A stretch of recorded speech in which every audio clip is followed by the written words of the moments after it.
안녕하세요. 현희씨의 달콤한 씨뿔뿔 프로그램입니다. 오늘은 저번 시간에 이어서 함수 템플릿에 대해 배워보도록 하겠습니다. 오늘 배우는 내용이 비교적 간단한 내용이거든요. 그러니까 편하신 마음으로 조금은 가벼운 마음으로 들어주셔도 될 것 같습니다. 자, 저번 시간에 함수를 템플릿으로 정의하는 방법에 대해서 알았는데요. 함수를 템플릿으로 정의하는 이유는 타입에 관계없이 동작하는 함수를 만들고 싶었다는 거죠. 그럼 제가 저번 시간에 강조했던 걸 템플릿을 이렇게 만들게 되면요. 이 템플릿은 뭐가 아니다? 함수가 아니라 그랬죠? 함수를 만드는 뭐였어요? 틀입니다. 그래서 여러분들이 이 코드를 컴파일을 싹 돌리게 되면 내부적으로 컴파일러가 이 함수 틀, 정확히는 함수 템플릿을 보고 함수를 만드는데요. 그거를 우리는 템플릿의 인스턴스화라고 부르게 됩니다. 우리가 어찌되었든 이렇게 함수 틀을 만들면요. 우리 입장에서는 어때요? 이 함수가 만능 함수처럼 보이죠? 인트든 더블이든 캐릭터든 상관없이 다 받아주니까요. 무조건 들어와 이거죠. 그러니까 이 함수에다 모든 일을 처리할 수가 있게 됐는데요. 예를 들어서 이 함수에 1, 2, 3이라는 정수를 보내게 되면 컴파일러는 T1을 int라고 생각을 해서 int라고 처리하는 함수를 한 덩어리 만들게 되고요. 만약에 ABC라는 문자열을 보내게 되면 컴파일러는 T1을 캐릭터라고 생각을 해서 캐릭터로 동작하는 함수를 또 하나 정의하게 됩니다. 자, 그런데 문제가 생겼어요. 뭐냐면 디스플레이를 하는데 실수와 정수와 문자를 보내는 경우죠. 그러면 이때 컴파일러는 혼란에 빠지게 됩니다. 정수도 보내고 실수도 보내도 문자를 보내게 되면 컴파일러는 이 T1을 도대체 뭘로 바꿔야 될지를 애매한 상황에 빠지게 된다는 거죠. 그러면 여러분들은 한번 생각해 볼까요? 정수와 실수와 문자가 보냈을 때는 도대체 T1은 어떤 타입으로 변경이 돼야 될까요? 애매하죠? 인간이 애매한 건 당연히 기계도 애매해요. 어떻게 기계 따위가 인간도 못하는 걸 할 수가 있겠어요? 우리가 명령하는 대로만 동작하는 애잖아요. 그러면 우리가 얘를 뭐로 보낼지 애매해지잖아요. 그러면 우리도 애매한 건 얘도 애매해서 컴파일 에러를 발생하게 되는데요. 템플릿은 그 구조상 하나만 틀려도 무수하게 많은 에러 메시지를 쏟아내요. 머리 아플 정도로 에러 메시지를 쏟아내거든요. 그래서 여러분들 사실 그 템플릿에서 오류를 고치는 일은 쉽지 않긴 한데요. 자, 이 경우 우리가 얘는 더블이고 얘는 인트고 얘는 캐릭터로 처리하고 싶죠. 그러면 타입 네임을 여러 개를 정의해 주시면 됩니다. 그러니까 타입 네임을 저번 시간까지는 한 개만 정의를 했다면 이번에는 T1이라고 하나를 주고 또 타입 네임을 하나를 더 정의를 하는 거죠. T2라는 이름으로. 그리고 타입 네임을 또 보내는 거죠. 뭐라고? T3라는 이름으로 이렇게 보내게 됩니다. 이렇게 되잖아요. 그러면 만약에 여러분들이 정수 3개를 보내죠.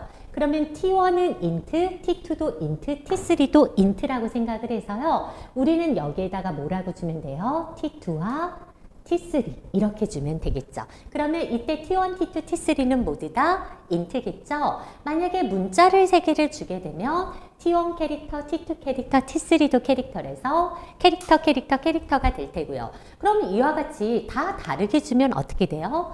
더블, int, 캐릭터가 되겠죠. 그래서 개별적으로 다르게 동작하는 타입을 만들고 싶으면 여러분들이 타입 네임이라는 키워드 뒤에다가 이렇게 일일이 이렇게 자료용의 이름을 명시를 해주시면요. 각각의 보내는 타입에 따라서 이렇게 보내지게 되는데요. 이거는 축약된 표현이라고 했죠. 사실은 정수와 요거 함수의 이름과 인수 사이에다가요. 정확히는 앵글 브라켓을 써서 여러분들이 넘기고 싶은 타입을 정확히 넘겨주시는 게 좋아요. 지금 타입 네임을 몇 개 넘기셔야 되죠? 3개죠. 그러면 처음에는 더블을 넘겨야 되고 두 번째는 int를 넘겨야 되고 세 번째는 캐릭터를 넘겨야 된다. 앵글 브라켓을 써서 원래 이렇게 써주신 다음에 여기에다 정확히 3.5, 5, A 이런 식으로 넘겨주셔야 정확한 풀코드가 되는 거고요. 이 경우 전달하는 인수의 타입과 보내는 타입이 일치할 때는 이 경우를 뭐 할 수 있었어요? 생략할 수가 있었는데요. 명확히는 이렇게 써주시면 됩니다. 그래서 여러 개의 타입을 처리하실 때는 여러분들이 타입 네임을 여러 개 주시면 된다라는 여러 타입의 템플릿에 대해서 배워봤고요. 자, 템플릿의 특수화까지 배우고 오늘 수업을 마무리 지어보도록 하겠습니다. 자, 템플릿의 특수화는 어떤 경우가 있을까요? 자, 이 코드를 한번 볼게요. 여기 보시면 자, 제가요 getSize라는 함수를 만들었는데요. getSize라는 함수는 정수를 보내면 정수는 4바이트니까 4라는 정수값을 리턴을 하고요. getSize는 3.54를 보내면 3.54는 실수니까 8바이트가 리턴이 되겠고요. 그리고 getSize에서 문자열을 넘기면 문자열의 길이를 리턴하고 싶거든요. 하지만 여기에서 사이즈를 딱 하면 문자열은 내부적으로 문자열이 갖고 있는 이 상수값이 저장된 곳에 문자열 상수값이 저장된 곳에 주소로 처리가 되거든요. 그러면 얘 입장에서는 이걸 받을 때 뭐라고 생각을 하냐면 문자열이 저장된 주소값을 리턴을 해주니까 얘는 주소의 포인터 64비트 시스템에서 몇 바이트가 나오게 돼요? 8바이트가 나오게 되는 겁니다. 무슨 말이냐면 여러분들이 getSize라는 함수에 정수를 보내게 되잖아요. 그러면 이렇게 호출이 됩니다.